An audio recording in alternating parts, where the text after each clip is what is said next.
Hello and welcome to episode 17 of A Question and Answer. I am your host, pannobhasa, alias John David Reynolds. And you may notice that I'm not wearing a shirt, and that's because I don't have one on. And it's shouldn't be too big of a deal. It's just my natural state. It just seemed pretentious to put one on just for the sake of being on a video. And I have set the precedent long ago. Even as a monk, I did a Q&A or some other video um, without my upper robe on, my toga. So I hope you're not too disturbed by shoulders that have no cloth on them. And no worries, I won't suddenly stand up and scandalize anybody. I'm not entirely naked anyway. So let's just get on with these questions because I have kind of delayed doing this because things keep coming up, and on weekdays I'm often tired in the evenings because I work now. I'm like a manual laborer, like a professional weightlifter or something. And so I'm a little bit tired even tonight, but I am drinking coffee, which is helpful. So I should start answering questions because we've got, as usual, quite a few. Um, I still haven't wised up sufficiently to just do a video maybe once a week, which would have half as many questions and last half as long. But I don't know. This method has been working fairly well, I suppose. So the first question is from Fred. And Fred says, what do you know about... he has it spelled Pannatti, which would be pronounced Pannatti, but I assume the N's should have squiggles over the top, so it would be Pannatti. What do you know about Pannatti and Bhava, which is spelled Bhava? I'm studying Paticca Samuppada through the Abhidhamma! Exclamation point. Well, I suppose, if you want to study Paticca Samuppada through the Abhidhamma, more power to you. I don't remember Pannatti being closely associated with Paticca Samuppada, although I really haven't studied thoroughly the Abhidhamma approach to it. But Pannatti, it's an interesting term, and it's a useful and valuable Buddhist term. It means another synonym for it would be like Wohara Desana. It's a manner of speaking that doesn't convey reality, but because the whole way we think doesn't convey reality either, it's just necessary. Like in Mahayana, it's referred to as skillful means. So you can talk about, this cup, whereas in Buddhist philosophy, this cup isn't real. It's to believe that it's real would be delusion. But still, even the Buddha would talk about, cups, people, trees, things that, according to Buddhist philosophy, don't really exist. They do not have an inherent self-existence, that they are like virtual reality or like conditional reality. So Pannatti is just like a term or a word, a designation, referring to something that isn't real, but nevertheless, because we're all delusional to some degree, it's just necessary. Like referring to people, the Buddha referred to people even though Buddhism teaches that people aren't real. So that's what Pannatti is. And with regard to Bhava, Bhava, that's one of the links in Paticca Samuppada. And I usually translate it as force of existence. Literally, it means something like becoming, or just you could translate it as existence. And in the context of Paticca Samuppada, the 12 links, the orthodox interpretation, it refers to karma. So it's like the force of existence. It's like the momentum of your mind, the momentum of your consciousness that's driving you forwards, so that after you die, you take rebirth. Or it's not even you that takes rebirth. It's just this karmic momentum that after it loses its form, in this mind body complex, it assumes a new form just because of this momentum that doesn't just stop.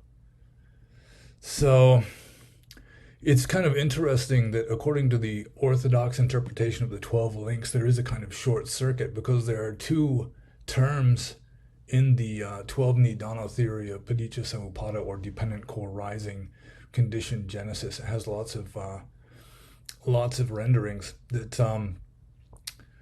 both of them mean karma, and the first is sankhara.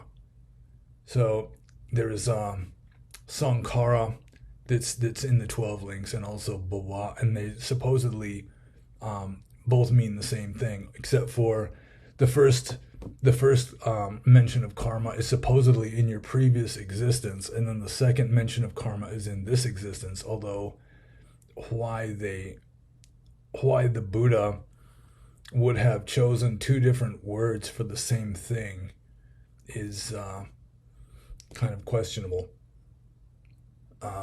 But let's not wallow in through dependent co-arising. So I'm just going to leave it at that. Bhava means like the force of existence. It's like the mental momentum of your karma that keeps you in existence, or keeps you seemingly in existence.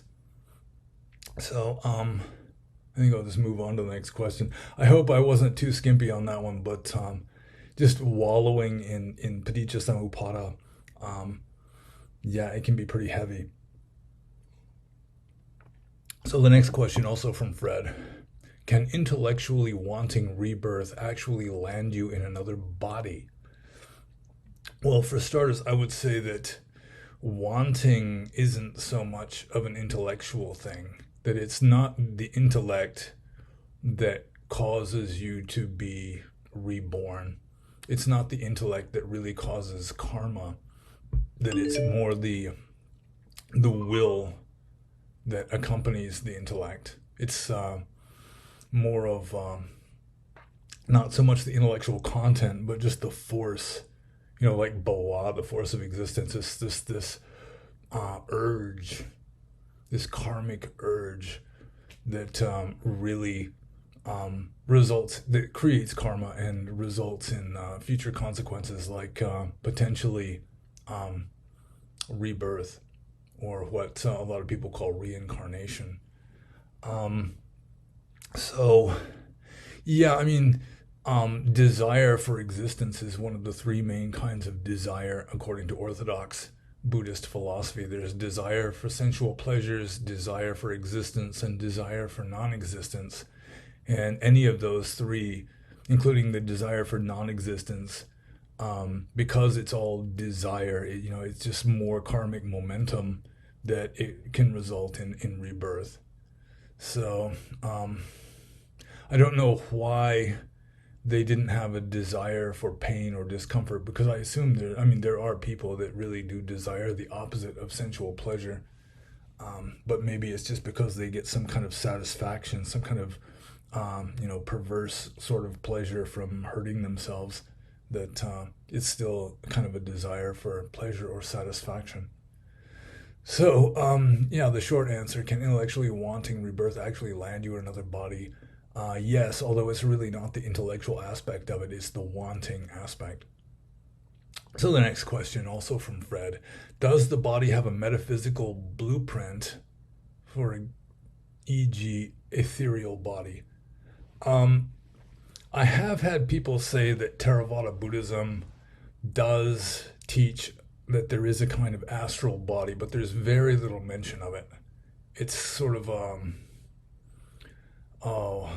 fringe teaching within the text. It's you can find it in there, I assume, but it's really not emphasized at all. It's much more emphasized in something like Hinduism, where you have the dream body, and then it's like after you die, it's like this. Like, for example, people have near-death experiences where, they rise up above the physical body. They look down and they maybe are seeing the paramedics trying to resuscitate their body, and they've got this other body, like their dream body, like the astral body. Um, yeah, I mean, maybe there's like a mind produced a residual self image, like in the Matrix, right? The residual self image, but it's really not emphasized in Buddhism, and ultimately it's no more real than like a dream projection, something like that. So I'll move on to the next question, and this one is kind of difficult for me to understand exactly. Fred says, I'm wondering whether intellect gets transferred. So I assume what he's meaning is intellect, that like your intellect gets transferred to the next life if you are reincarnated, if you are reborn. And the content of your intellect would not, in general. Things that you've learned intellectually in this life would not be taken with you to the next life. In Buddhism, they say the only thing that gets reborn is karma. So it would be just the will, like Schopenhauer's will, it'd just be the force of existence. And because perception and volition, or sanya and cetana in Buddhism, I mean, they're essentially two aspects of the same thing because they have to exist simultaneously. You can't have one without the other, which kind of indicates that it really is two aspects of the same thing, even though Buddhism doesn't teach that. But I mean, when you have to have these two things that occupy the same point in space and time, they have to, and they can't possibly be divided other than just by the imagination, then yeah, it makes sense to say that they are two aspects of the same thing. But still, in that sense, you can say that like a certain intellectuality, because it's like an aspect of like the momentum of your habit energy of your mind, something like that. Like if you're an intellectual in this life, you're going to get reborn. Probably you'll be fairly intellectual in the next life too, because it's just a continuation of the momentum. So yeah, but the content, unless you're an unusual person that can remember past lives or something, then yeah, the things that you learn at school or in books or whatever, they're not really going to be taken with you unless it has caused some sort of like habitual, like behavioral pattern in you that is karmic, that then could like at least leave traces moving into the next life. All of this is theoretical, of course. I'm really not speaking about rebirth through my own personal experience, because I do not recall having been reborn. I've been told more than once that I'm a reincarnation of my own grandfather, but I don't recall that. So this is all like book learnings. And so I'll just move on to the next question, which is from Shawarma Dharma. And Shawarma Dharma says, I have heard trance-like meditative states described as illusory and to more or less be ignored, and I have heard them described as indicators of jhana or near jhana. Can you describe the nature of the difference between an illusory trance state and a jhana trance state?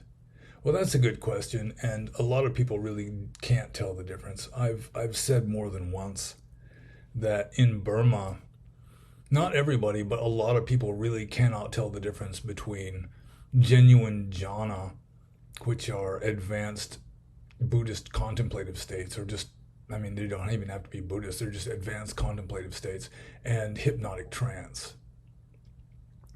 So, a lot of people just can't tell the difference between hypnotic trance and like a deep, genuine, bona fide, spiritual contemplative state. And I'm not saying that hypnotic trance isn't valuable or beneficial, but you should be able to tell the difference. seems to me. If you're going to hypnotize yourself, you should know that you have hypnotized yourself and not assume that you've attained, like, third jhana or something, or fourth jhana. So and to make matters worse, I think going back into ancient times, there has been a lot of confusion. Like, fourth jhana is often defined, or it's described as a state where your breathing and your heart rate almost stops. So you're essentially like a hibernating squirrel with some kind of spiritual qualities added to that. But I'm very skeptical of that, because according to the higher up in jhana you get, the more pure your mindfulness is, and I just fail to see how being in a state of suspended animation, where you're oblivious to everything around you, you're oblivious to the passage of time, that how that could be purity of mindfulness. The scholars that endorse this, or some of the meditators that endorse that interpretation, would say, well, you're mindful of this one object to the extent that you're ignoring everything else or oblivious to everything else. But it seems to me that mindfulness doesn't really work that way. That's just samadhi. There's hardly any mindfulness involved in that, as far as I can tell. So I think a handy rule of thumb, if you want to identify like a deep meditative state that is sama samadhi, or right concentration, as opposed to just hypnotizing yourself, is, are you still aware of what's going on? I mean, if you've got purity of mindfulness, then you're still going to be aware of what's going on around you, even though you're not focusing on that. But I mean, if you're just oblivious to the sound of the clock ticking, you're oblivious to the mosquito biting you, you're oblivious to anyone like trying to rouse you, they're shaking you by the shoulder, and still you're just like completely out of it, then I would assume that you are not being particularly mindful, and that you are probably in a kind of zoned out trance state, and not in like an advanced contemplative state where you're becoming more awake. Really, I mean, fourth jhana should be about as close as you can get to being enlightened, without actually being enlightened. And so you'd be more awake. I mean, like, Buddha literally means awake, awakened. So the more awake you are, the more advanced your contemplative state's going to be. And if you're really doing jhana really well, or just contemplation, let's just forget the word jhana. Just if you're doing contemplation really well, then you're going to be so alert that when a thought starts to arise, you'll catch it immediately. You'll just see it immediately, and just like the mindfulness or the awareness of it is sufficient to just cause it to just fade back out again. So yeah, and yeah, that would be my answer. I mean, if you're just like oblivious to everything around you, oblivious to the passage of time, oblivious even to people trying to tell you the house is on fire or something, then yeah, I would say that would be a kind of hypnotic trance that is not really right concentration, at least not from the point of view of Buddhist bhavana, or like mental cultivation. I mean, hypnosis can still be useful and beneficial, but not in the same way. So I think I'll just move on to the next question from Shawarma Dharma. And he says, I assume it's a he, can a monk go home to visit family? Can family come and visit a monk? That's an easy one. I really do appreciate really easy questions sometimes. And yeah, there's nothing at all wrong with a monk going home to visit family, or family coming to visit a monk, especially if they're his parents. That is most allowable, because in Buddhism you really do have like an obligation to honor your mother and father. Like there is a famous sutta. I don't remember the name of it, so I mean it's not extremely famous, but the Buddha says that you could carry your parents around on your back for the rest of their lives, and still you wouldn't be paying them back for what they have done for you. And they don't even have to be very good parents for that to be true.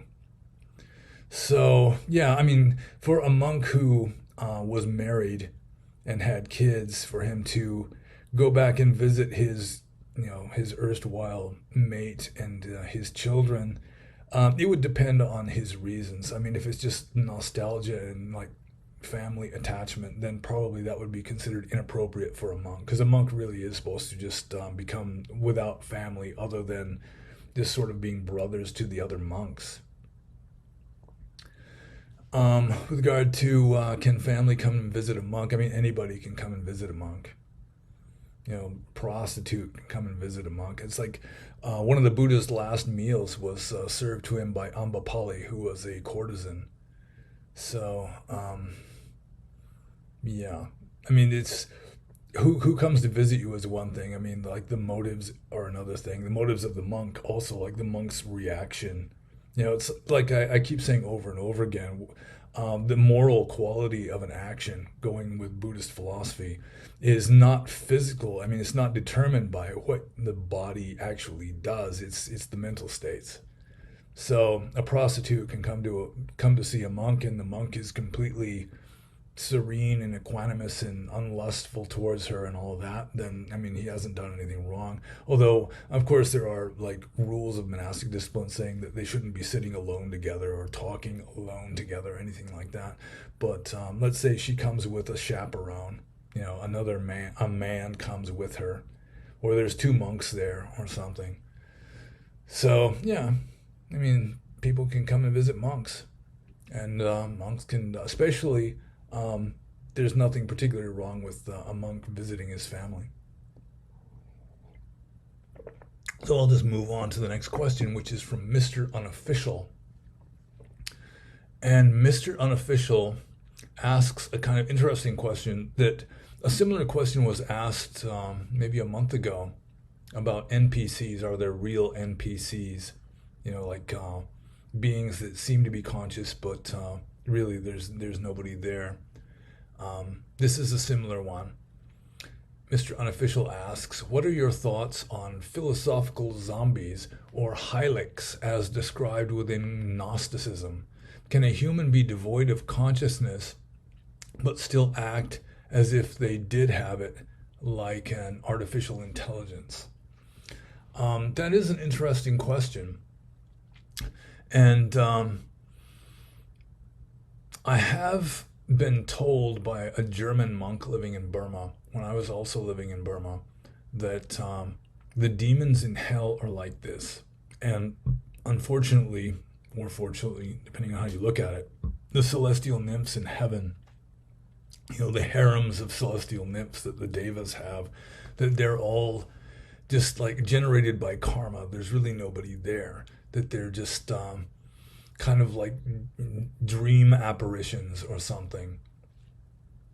And at least, I mean, just the word apparition leads to the idea that, I mean, any kind of apparition would be like this. That, I mean, if it's just your own mind or your own karma that's causing something to be there, um, then yeah, it's sort of like beings in a dream. If you're dreaming at night, arguably you would be the only character in the dream that isn't an NPC. And to some degree, I mean, you can't really. I mean, your own behavior, to some degree, is out of your control in dreams. So, to some degree, we are kind of NPCs even when we're awake. Some people more than others.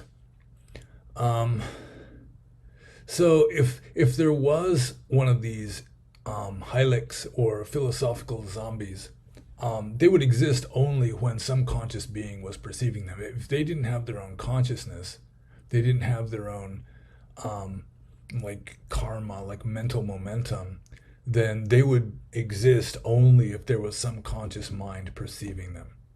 And I think this could be possible. I haven't entirely ruled out the possibility that like space aliens, like people who have close encounters or abducted or so, this kind of thing, that the beings who are abducting them may just be generated by these people's karma, and so they don't really exist except for they are sort of created by the power of the person's karma. Um, kind of along these same lines, there is this weird heaven realm, according to Buddhist cosmology, called the realm of perceptionless Brahmas, who somehow exist, but they don't have any mental states. So they just are like statues that are just like stand there for millions and millions of years. And I see no point. I mean, it just seems really, you know, what would be the point of that? It's they wouldn't be working off karma or anything because they're perceptionless. So it just seems like that would probably be just made up. In fact, I mean, the demons in hell and the celestial nymphs being NPCs could also just be made up by some scholar monks in Sri Lanka or something who are just trying to figure everything out. And sometimes their guesses are kind of kind of silly. And one last, I mean, this is kind of a weird take on things, but you could say that one kind of philosophical zombie. I mean, that's not a good way. It's not a polite way of putting it, but like somebody who seems to be there but really isn't there could be like an enlightened being too. Like Ram Dass used to say with regard to his guru Neem Karoli Baba, that the more you knew him, the better you got to know him, the more you realize that there really wasn't anybody there. He was just like a mirror reflecting your own karma back at you. But referring to enlightened beings as zombies is probably not very respectful.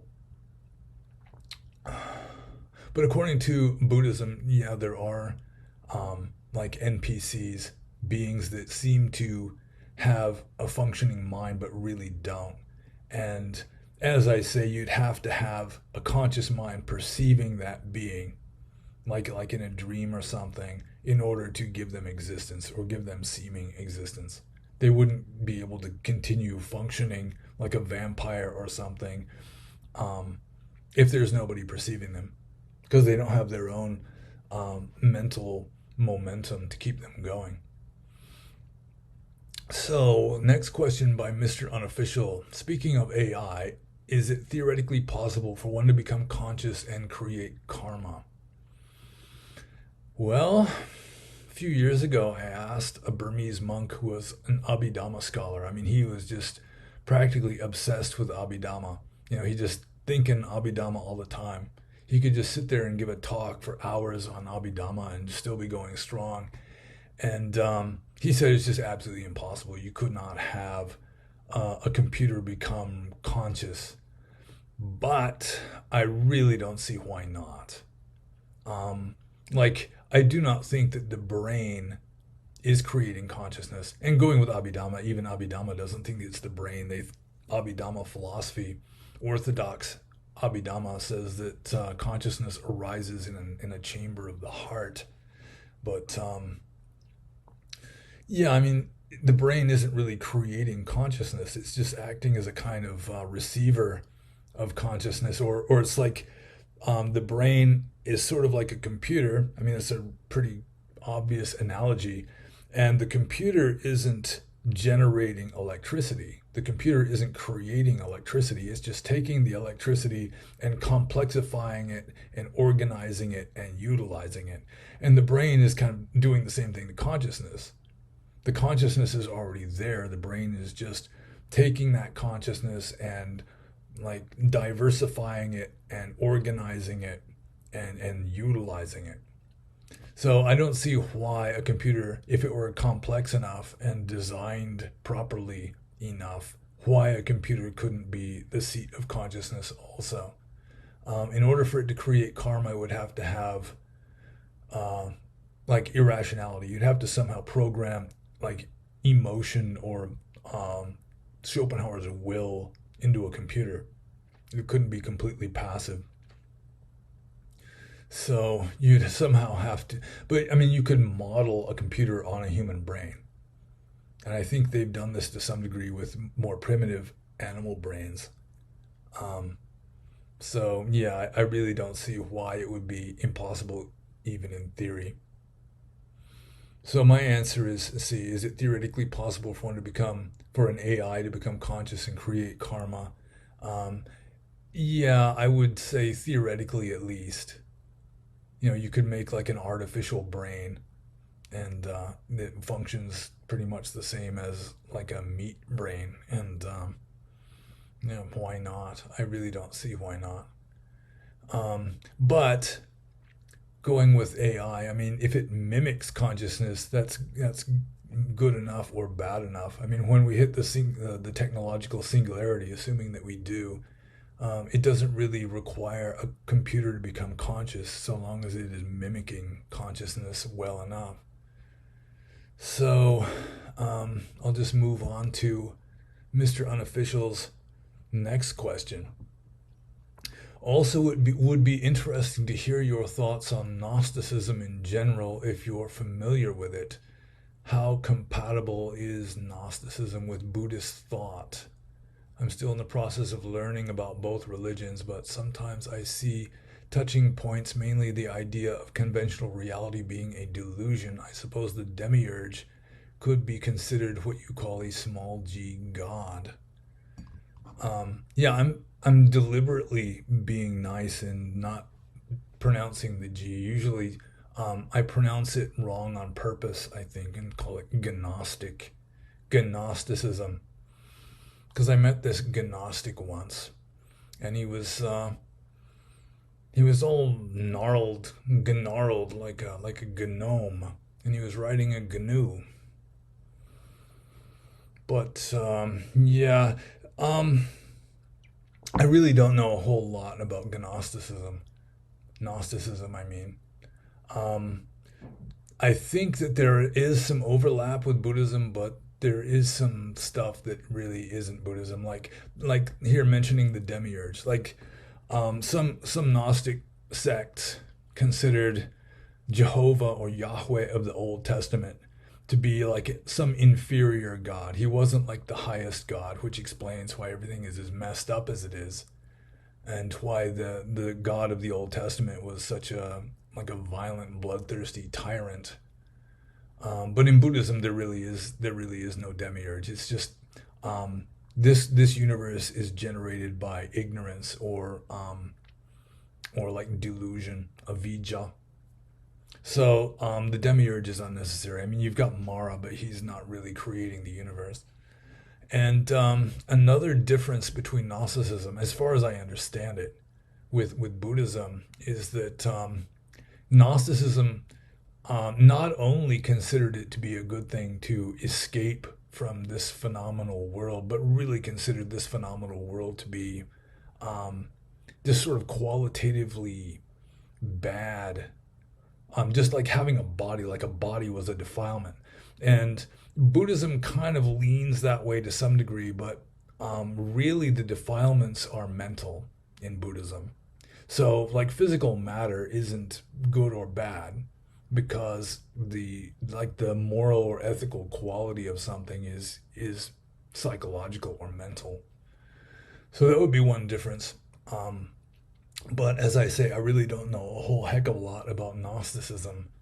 So I think I'll just move on to the next question, which is from the person who has their name all in Japanese characters, but I believe the person's name transliterated into English is Yuichiro or something along those lines. And Yuichiro says, if other beings have become enlightened, are their teachings valid? I never understood why only the Buddhist teachings are valid and not other enlightened beings. At least some Buddhists say so. The Buddha wasn't God, so I see no reason to only listen to him and reject other people who might be equally enlightened. There are even other fully enlightened Buddhas. For example, I didn't come to Buddhism to deify someone whose actual historical reality is unknown. I'm pretty sure Buddhism is technically against deifying the Buddha, but lots of Buddhists, even monks, do it anyway. Even if they don't, they might say only his teachings are valid and everyone else is wrong. I might as well become a Christian and say Jesus is the only way, truth, and life.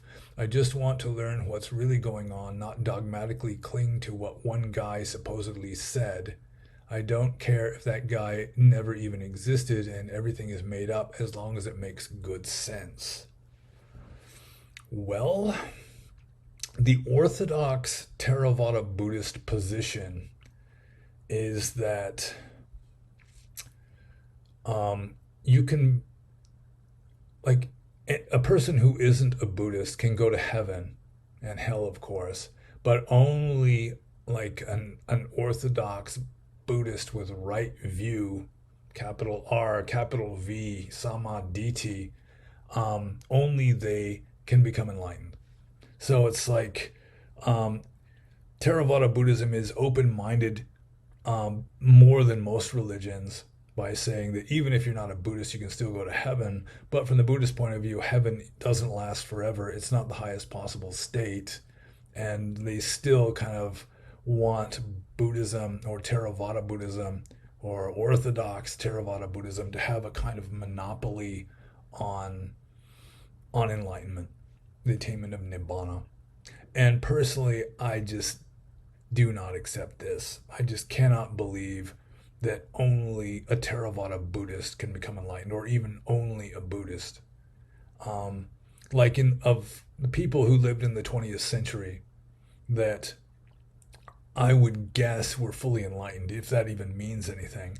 Um, my two top picks of possible enlightened beings are both Hindus, and that would be Neem Karoli Baba and Ramana Maharshi, who are very different from each other. One was a rascal, and the other one was just uncompromisingly saintly. So, yeah. So the thing is, like a devout Theravada Buddhist would not acknowledge that a Hindu or a Christian or anybody else that wasn't a Buddhist could possibly be enlightened or fully have right view.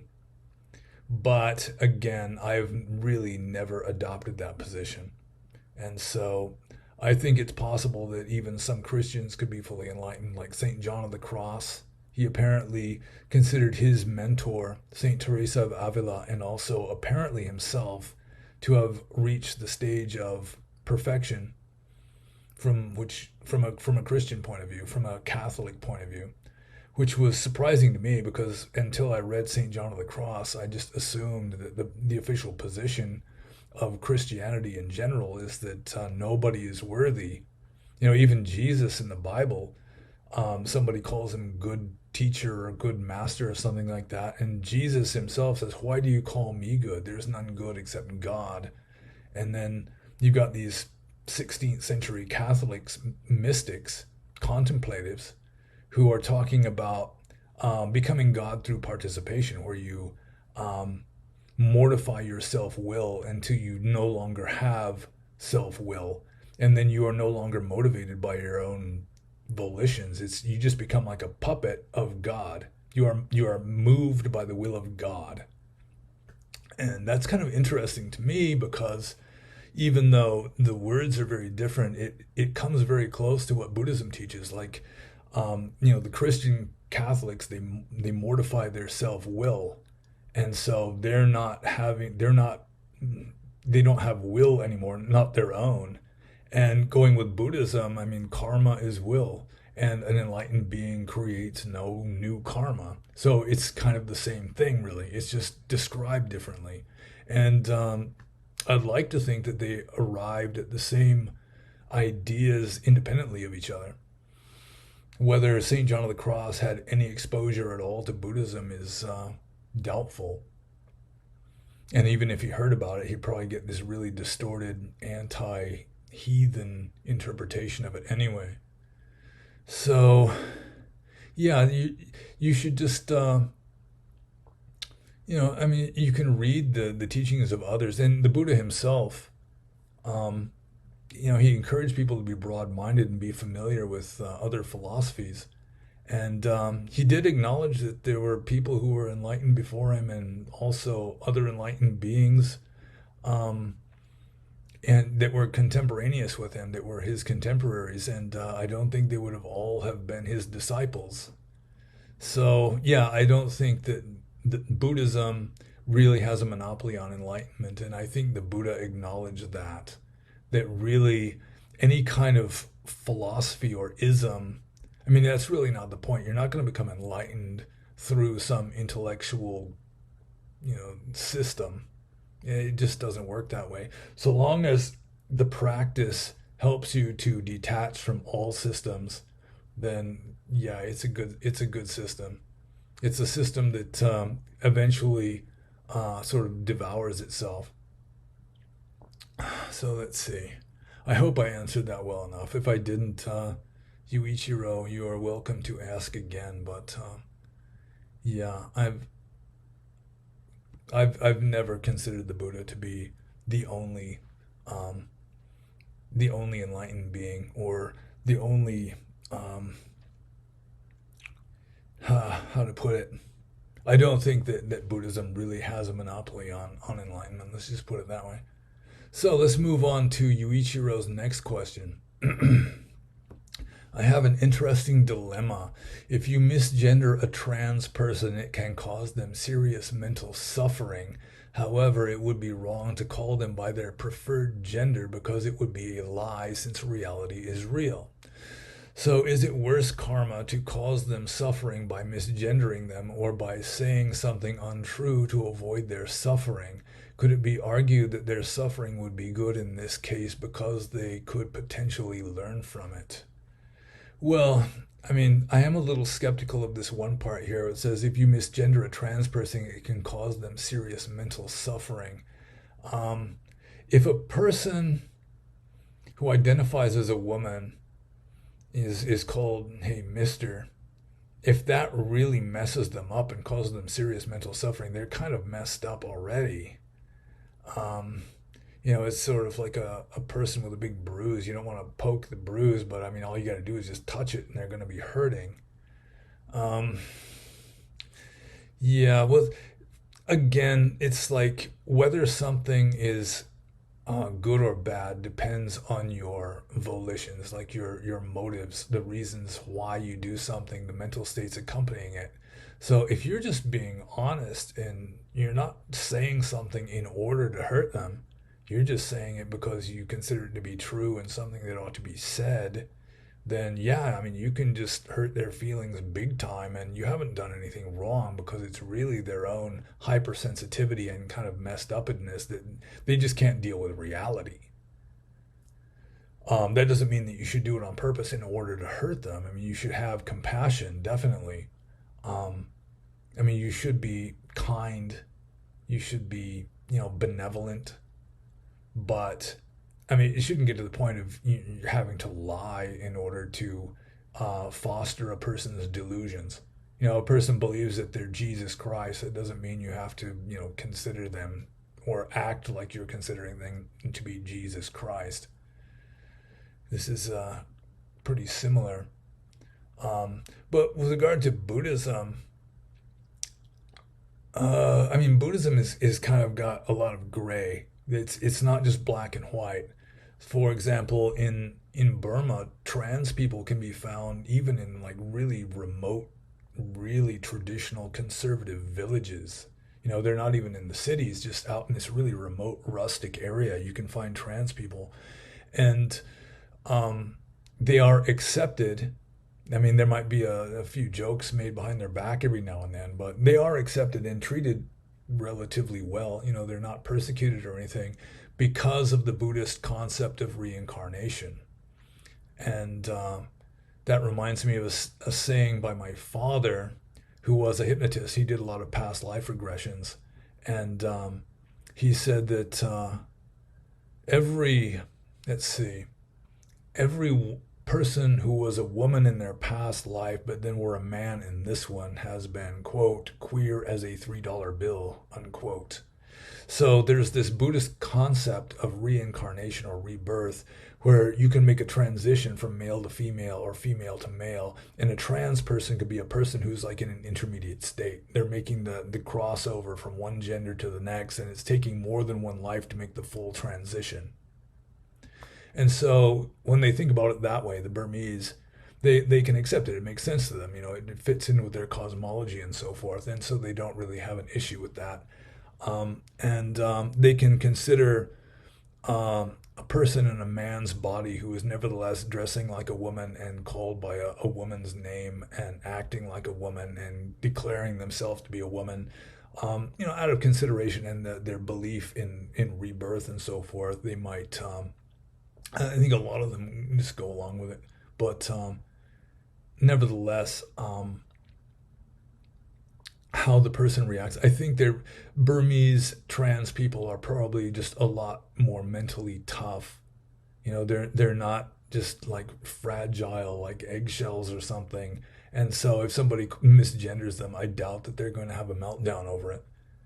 I used to know a trans man in Burma who was a woman, like a biological woman who just insisted that she was male, and she was a lesbian, I believe. I mean, a straight guy, straight trans guy, or a lesbian, and yeah, I don't know what public restrooms he or she um, had recourse to, but it was no big deal. In Burma, it's just not that big of a deal because of the belief in reincarnation and that sort of thing. But again, getting back to the question, I think I've meandered away from it. Um, yeah, I mean, misgendering someone. I mean, if you just think that you're telling the truth and you're not saying it in order to hurt somebody, then you haven't done anything wrong. So I guess that would be the short answer, and I'll just move on to the next question, which is from Nardi. And Nardi says, are there any differences of following ways of Buddhism among Theravada countries, like the main differences between Burma and Thailand, for example, and why did you choose Burma? Yeah, actually, there are differences in there. They're largely cultural differences. So the difference between Burmese Buddhism and Thai Buddhism would be like the difference between Burma and Thailand. There's going to be cultural differences. The Burmese belong to like the Tibeto-Burmese language family. They're like genetically more closely related to the Tibetans, and I've read that the Thais are more closely related to like the Mongols, and they migrated southwards into Thailand. So that would just cause differences, just naturally. Um, I assume it would be the same in with regard to the West and like Christianity. Like a Catholic in Spain would be different from a Catholic in Germany, which would be different from a Catholic in like Venezuela or something. So there are differences, and um, some of the differences between Burmese Theravada and Thai Theravada.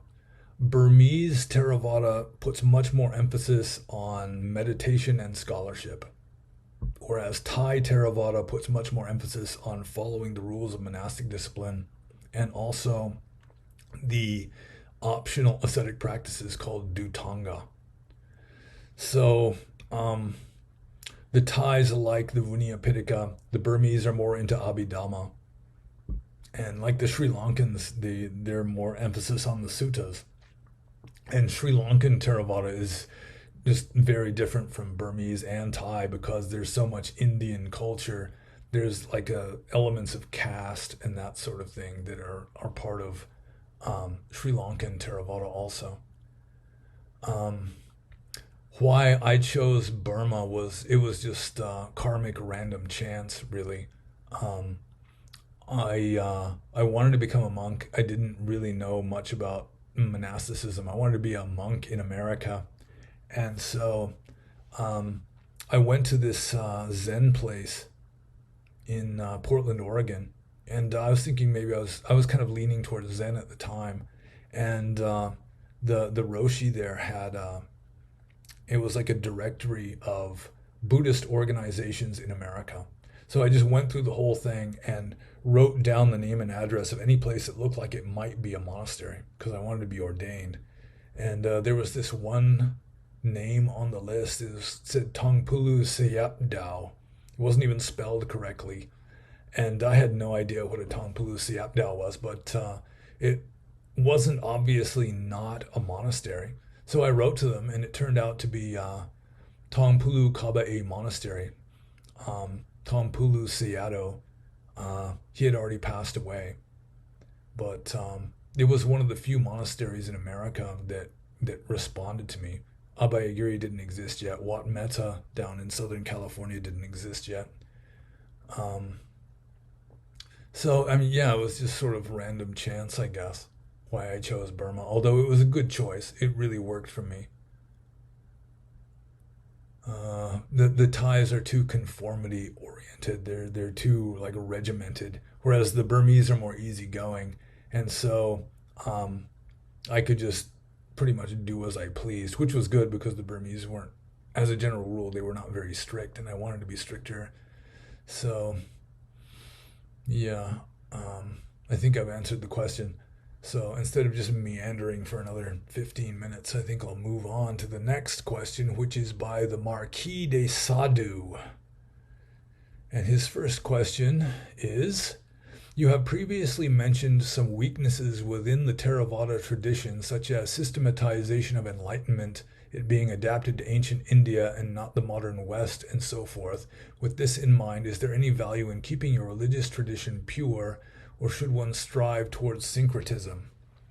Well, that's a good question, and it depends on it depends on you really. Like with me, I wanted to keep the religious tradition pure, but in order to do that, I had to go to Burma and live like an ancient Indian ascetic because that's really what Theravada Buddhism teaches is how to be an ancient Indian ascetic. So, I mean, if you really want to keep it pure, then that's what you're going to have to do, something along those lines. You're going to have to um, I mean, you want to wander around homeless and all that, which is what Theravada teaches, then you're going to have to go someplace, probably not in America, probably someplace like Burma or Thailand, and just really try to follow the texts. But if you're living in the West, if you're not an ordained monastic, um, then yeah, there's going to have to be some kind of compromise. There's going to have to be some syncretism, as the Marquis says. So you do the best you can, and if you really are persuaded that a certain system is the one that's going to get you enlightened, or at least potentially, then yeah, you do well to follow it as purely and strictly as you can.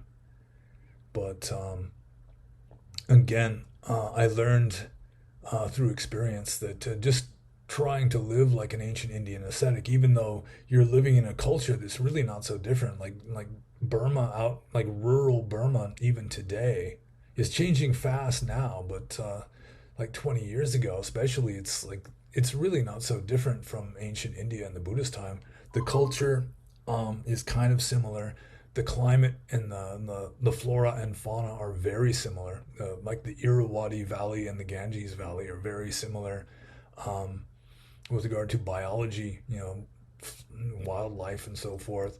Um, and I mean, you've got men still taking their team of bullocks out to plow the fields, and the teenage girl with the clay pot balanced on her head goes down to the well or the river to fetch water for the hut. It's really not that different, except for you've got rubber flip flops and radios, and now, of course, you've got cell phones and cheap Chinese scooters and so forth. But yeah, I mean, you can come very close to the way the monks lived in ancient India if you um, go out into the wilds of rural Burma and possibly Thailand too. Although I really am not an expert on Thailand, so I can't really say for sure. But yeah, I guess the answer is, if you're not willing to just totally immerse yourself in a tradition, then yeah, I mean, you're going to have to compromise, and you're going to have to maybe add a little of this and a little of that and be a little bit eclectic, which is pretty much what I'm doing. I've never, well, I mean, I was trying to live like an ancient Indian ascetic, like I just said, but um, I've never just completely become so narrow minded that I was only willing to read like Orthodox Theravada Buddhist texts. I have met a few monks that were like that. A lot of Burmese monks are like that, but I have met a few Western monks too that they wouldn't read anything that was written by a Hindu, for example, or even a Mahayana Buddhist. But it's good to be open minded. Definitely good to be open minded. Narrow-minded dogmatism is virtual guarantee that you're not going to become enlightened unless maybe you've got such stainless steel faith like some Catholic saint that you can just muscle through it. So I think I'll just move on to the next question from the Marquis de Sade. And he says, I have found some confusion in what exactly constitutes sexual misconduct. While some claim it simply covers adultery and the like, I have also encountered monks claiming that all sexual activities outside of marriage would count as sexual misconduct. What would be the Orthodox Theravada perspective? Well, the monks that you encountered, that the Marquis encountered, claiming that all sexual activities outside of marriage would count as sexual misconduct, that's just false. That is not correct. Um, Orthodox Theravada, I mean, marriage really is not a sacrament in Buddhism, and it's not necessary to be married in order to avoid breaking the third precept of sensual misconduct. But um, if you want to be a real stickler, I mean, for a monk, I mean, just even a sexy thought would be misconduct. So, if you're a layperson keeping five precepts, then so long as you're faithful to a person that you sincerely love and that person is not already spoken for, then you're doing fine. Even if you're very lustful with that person, because the life of a layperson, I mean, most people just are not ready to just strive just single-mindedly for enlightenment, and that's just an option. I mean, to strive single-mindedly for enlightenment is an option. It's not like you have to do that. Even in Buddhism, the Buddha didn't say, you must do that. It's like, well, I mean, if it seems right to you, if you're ready for that, then yeah, go for it. But the overwhelming majority of the human race, including most monks and nuns, just aren't ready for that sort of thing. And so, yeah, I mean, there's always going to be a certain amount of akusala kama, a certain amount of naughtiness in us. Not everybody can be a perfected saint, and so you just like make peace with that. I mean, you just reconcile yourself. If you're not ready to strive for just wholeheartedly for enlightenment, then yeah, I mean, we're gonna be breaking rules that a monk would have to follow anyway. So let's see if I'm getting the question right.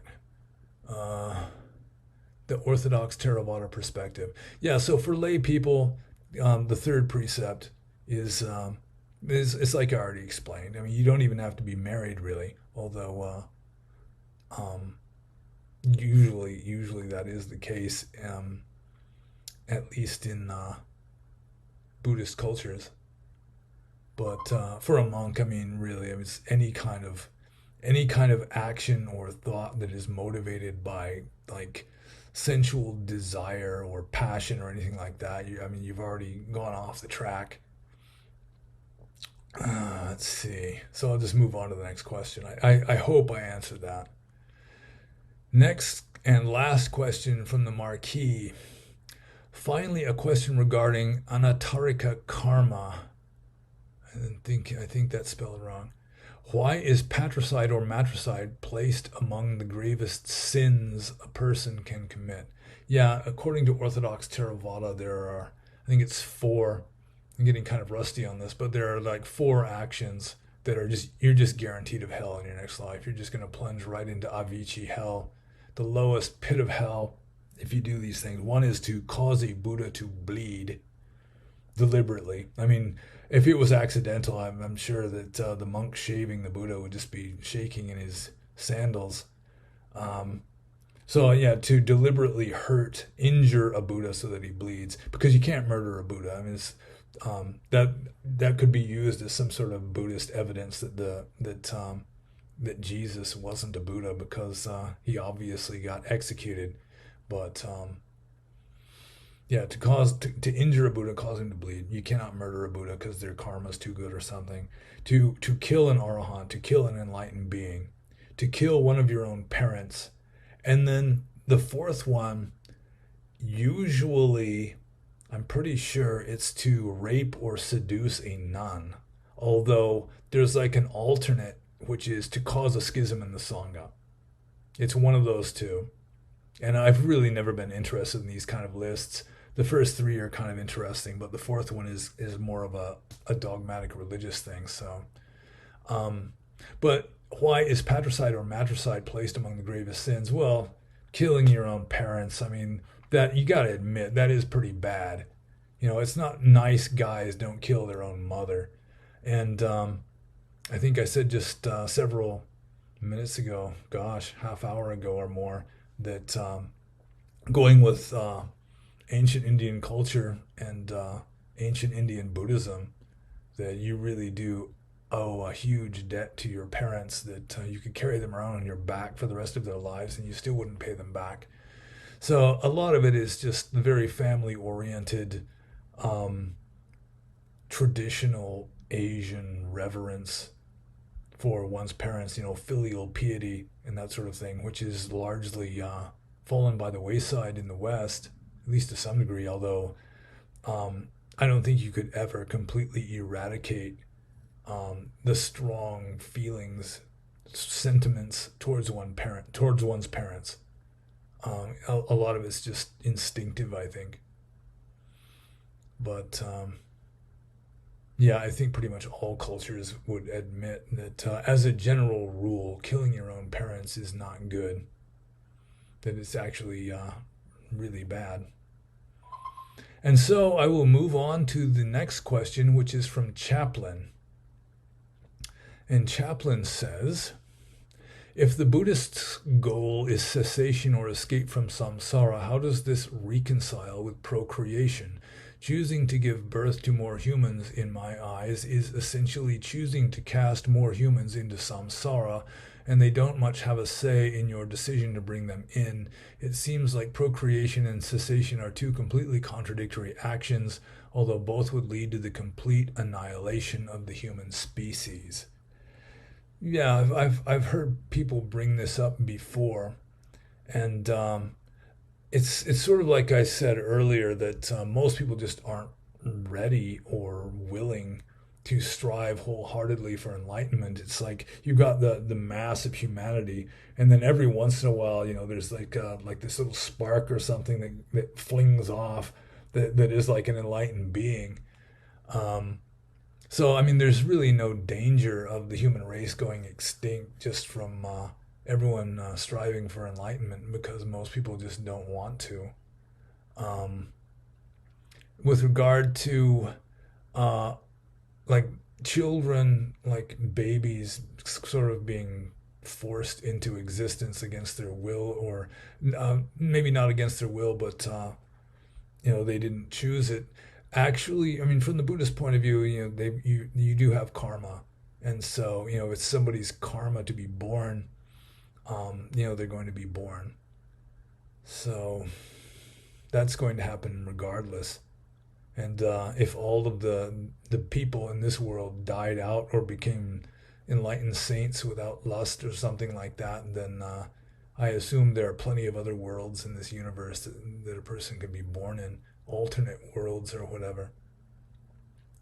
So let's see, how does how does cessation or escape from samsara reconcile with procreation? It really doesn't, but it's just like two alternatives, and most people choose the procreation route, and the escape from samsara is just for the people that are just really ripe for it, which are there are always going to be a tiny minority. So even in Buddhist countries, there's still increased like positive population growth. Um, Maybe because I'm a little bit tired from working today. I'm really not sure how well I'm answering these questions. But I'll move on to Chaplin's next question, which I think is similar. Say, what thought process goes through the mind of a practicing Buddhist sitting in the lotus position, really going for it, while at the same time having sex to make babies? Well, I assume they're not doing both at the same time. That is my assumption.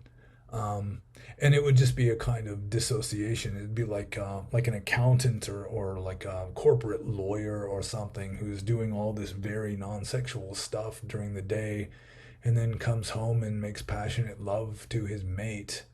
Um, it'd be something like that. I mean, it's like sometimes you're in this kind of mental state, and sometimes you're in another kind of mental state. Um, So, I mean, that would be an easy answer, although there may be more depth to this question. Like, I mean, if you look at this question in light of the previous one, then it would be like, how can you reconcile doing like intensive meditation some of the time, and then like having sex and impregnating one's mate some of the other time. Well, that's just sort of a transitional state, maybe, or I mean, it's not even necessarily unenlightened, in my opinion, although I may have just spoken damnable heresy. Um, I mean, you have to know yourself fairly well. I mean, if you're just a lustful person by nature, then just trying to be celibate isn't going to work. You're just going to be a horny, frustrated celibate person, just thinking about sex, maybe even more than people who are having regular sex. Sort of like a person who's starving. They haven't eaten in a week. They might just sit around fantasizing about food all the time. And a celibate person can be similar. So you just do what you can. It's like just because you're sexually active doesn't mean that you just shouldn't meditate. Even I mean, meditation isn't just for the sake of becoming enlightened. I mean, it does increase peace of mind and decrease suffering and just general messed upness and so forth. So you can find a suitable compromise, sort of a comfortable compromise. And so finally, the last question from Chaplain and the last question of this Q&A session. Chaplain says, how can one reconcile the Buddhist teachings against passion, attachment, lust, sexuality with being in a healthy relationship with a partner? Some of the teachings seem very harsh and denigrating towards how you should view your romantic partner as a barrier or hindrance to your own dharma. Corpse contemplation and being taught to imagine women as rotting corpses or oozing blood comes to mind and seems to be potentially psychologically damaging and unnatural aversion training. How can this type of extreme thought be considered the middle path? Well, there's kind of a lot to unpack in that. Some of it I've already answered, I think, with my alternate reading of the second question. But the I mean, it's sort of comparing apples and oranges. I mean, you're comparing monks with lay people, and for a monk, I mean, they're supposed to be celibate, and they can use some pretty extreme like mental visualizations and so forth, which generally don't work.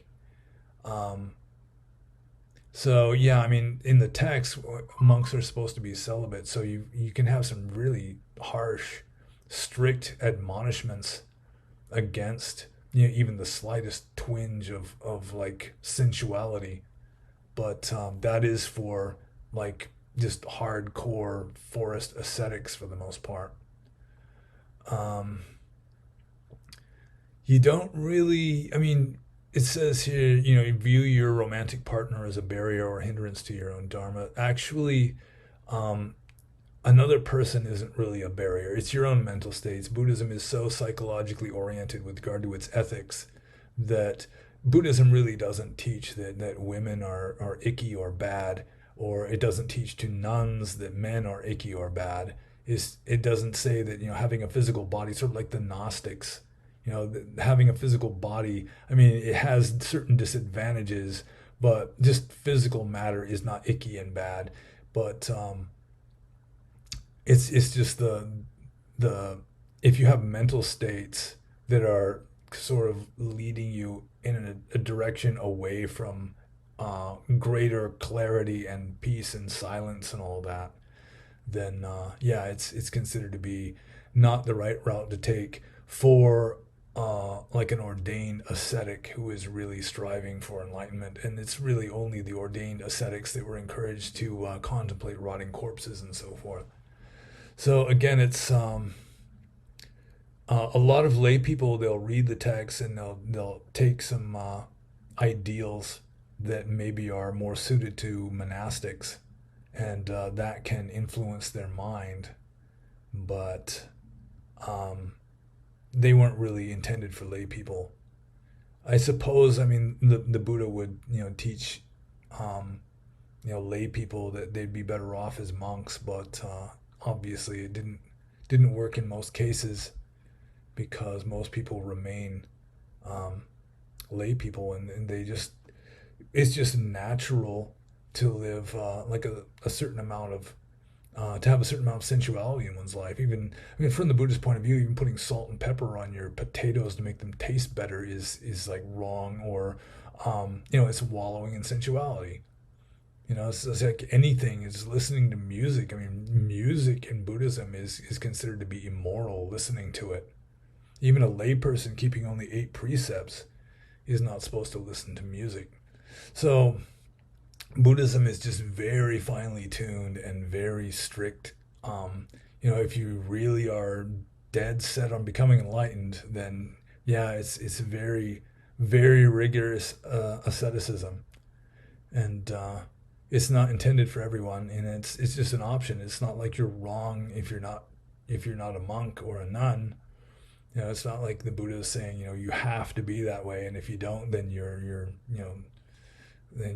bad and wrong and going to go to hell or whatever. It's mostly lay people that are trying for heaven.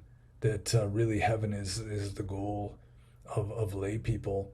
That if you're just a good person, despite the fact that you have a mate and all that, if you're generous and tell the truth and love your fellow man, and you're a conscientious person, and then yeah, you're doing well, even though you may have sex. So yeah, it's very complex. There's all this nuance. Um, so, and the very last part here, how can this type of extreme thought be considered the middle path? Yeah, that's that's really an interesting one where um, a lot of people just don't they don't really consider that the middle path between self-indulgence and self-torture in ancient India involved just being homeless, penniless, wandering around, sleeping on the ground, wearing rags, begging for your food in the streets. um, yeah, I mean it's that. I mean that would be just way beyond the realm of unacceptability. That's like way into the unacceptability, the red zone for even most monks nowadays. But yeah, I mean, I guess you'd have to take into consideration ancient Indian culture, where there were actually quite a few people that were just literally torturing themselves to death for the sake of the kingdom of heaven, so to speak. Um, yeah, I have to admit that celibacy and just avoiding sensuality altogether is not natural. But then again, nature is not designed to make us happy. Nature uses desires and even suffering to get us to do what nature wants us to do, which is generally staying alive long enough to reproduce our DNA sequences.